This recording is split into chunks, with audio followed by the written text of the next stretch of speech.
اعوذ باللہ من الشیطان الرجیم بسم اللہ الرحمن الرحیم۔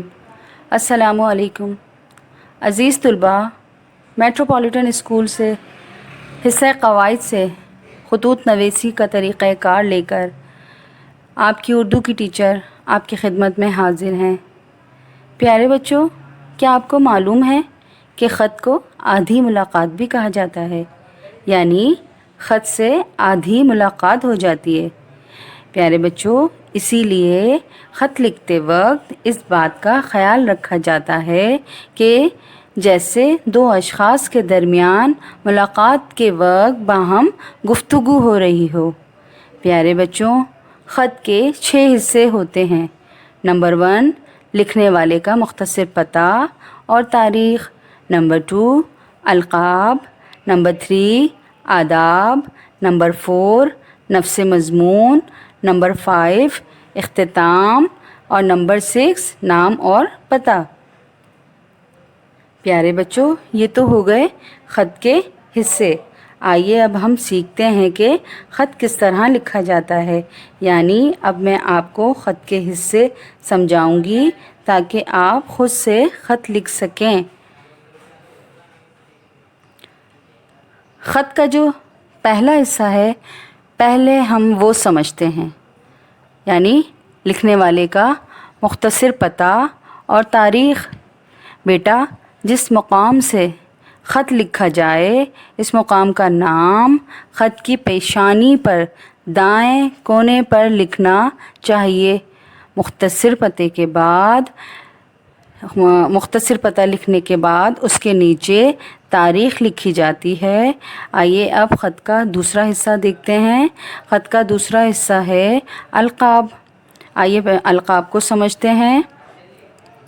تاریخ کے نیچے کچھ جگہ چھوڑ کر القاب لکھے جاتے ہیں، جیسے محترم والد صاحب، پیارے دوست وغیرہ وغیرہ۔ پیارے بچوں، خط کا تیسرا حصہ آداب ہے۔ اس میں اس بات کا خیال رکھا جاتا ہے کہ القاب لکھنے کے بعد کوئی نئی سطر سے کچھ جگہ چھوڑ کر مرتبے اور مقام کے مطابق آداب کے الفاظ لکھے جاتے ہیں، جیسے السلام علیکم، آداب، تسلیم، تسلیمات وغیرہ۔ خط کا چوتھا حصہ نفس مضمون کا ہے۔ مضمون شروع کرنے سے پہلے خیریت معلوم کرنے کے لیے جو رسمی جملے لکھے جاتے ہیں، موجودہ دور میں انہیں پسند نہیں کیا جاتا بیٹا، اس لیے ان سے ہمیں خط لکھتے وقت پرہیز کرنا چاہیے۔ اور آداب کے بعد عرض ہے، لکھنا ہی بس کافی ہوتا ہے۔ ایک ادیب کا قول ہے کہ بولتے ہوئے خط سب سے عمدہ ہوتے ہیں۔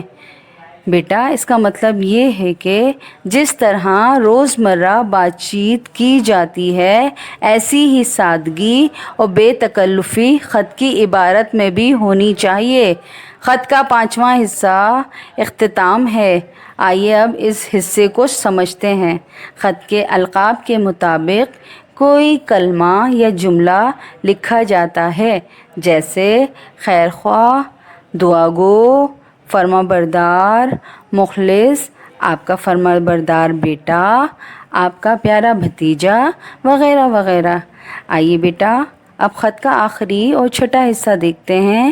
اس حصے میں سب سے آخر میں نام اور پتہ نہایت صاف اور خوش خط لکھتے ہیں۔ اوکے بیٹا، یہ تو ہو گئے خط کے حصے اور اس کی وضاحت۔ آئیے اب میں آپ کو ایک خط لکھواتی ہوں تاکہ آپ جب خود خط لکھیں تو آپ کو کوئی دشواری نہ ہو۔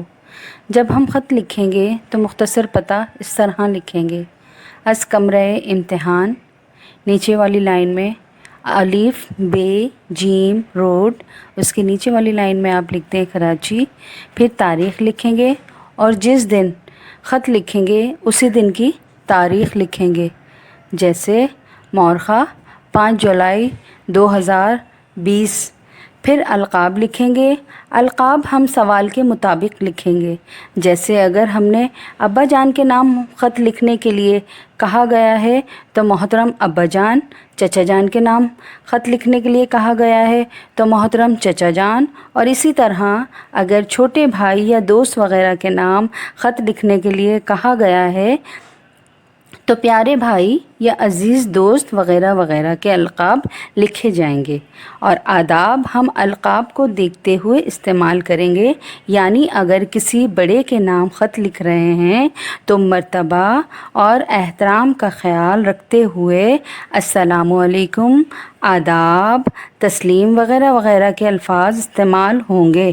اب خط کا جو نفس مضمون ہوگا وہ بھی سوال پر منحصر ہوگا، یعنی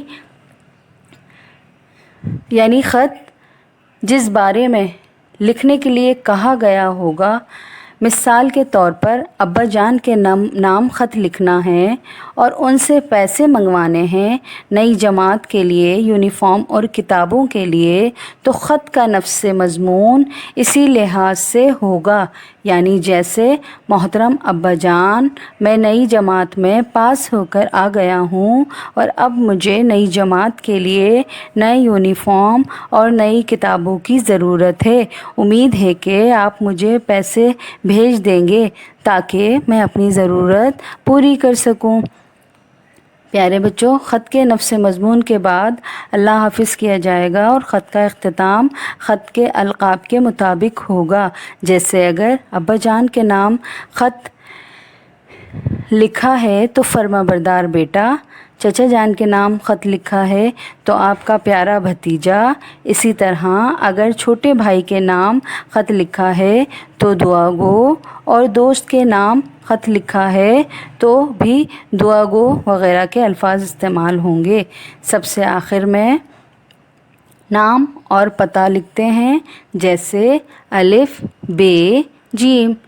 پیارے بچوں، اختتام پر میں آپ کو کچھ ضروری ہدایات دینا چاہتی ہوں، جیسے خط لکھتے وقت خط میں چھوٹے چھوٹے جملے آسان الفاظ میں کے استعمال کیے جانے چاہیے، خط سادہ اور صاف ستھرا ہونا چاہیے تاکہ پڑھنے والے کو بات آسانی سے سمجھ میں آ جائے۔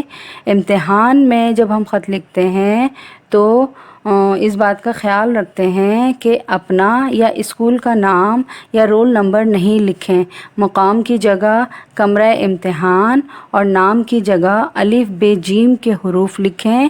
خط لکھنے کے بعد نظر ثانی کی جائے تاکہ جو غلطیاں ہوں ان کو درست کر لیا جائے۔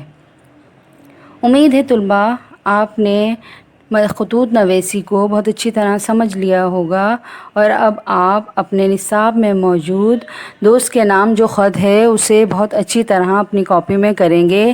آئیے اب اپنے دیگر نصاب کی طرف آتے ہیں جو الفاظ مترادف ہیں۔ عزیز طلباء، الفاظ مترادف کرنے سے پہلے ہم اس کی تعریف کو سمجھ لیتے ہیں۔ پیارے بچوں، ایسے الفاظ جو ہم معنی ہوں انہیں مترادف الفاظ کہتے ہیں۔ اب وہ الفاظ ان الفاظ کے مترادف ہم بناتے ہیں جو ہمارے نصاب میں موجود ہیں، جیسے پرچم، جھنڈا، شجر، درخت، نور، روشنی، فلک، آسمان، رحلت، انتقال، احباب، دوست، حکمت، دانائی، عصا، لاٹھی، تپش، حرارت یا گرمی، شمولیت، شرکت۔ اوکے عزیز طلباء، اب آپ یہ الفاظ مترادف سمجھ گئے ہوں گے کہ مترادف کسے کہتے ہیں۔ اب آپ انہیں اپنی کاپی میں اتاریں اور یاد کریں۔ اوکے، پھر ملاقات ہوگی نئے نصاب کے ساتھ۔ اللہ حافظ۔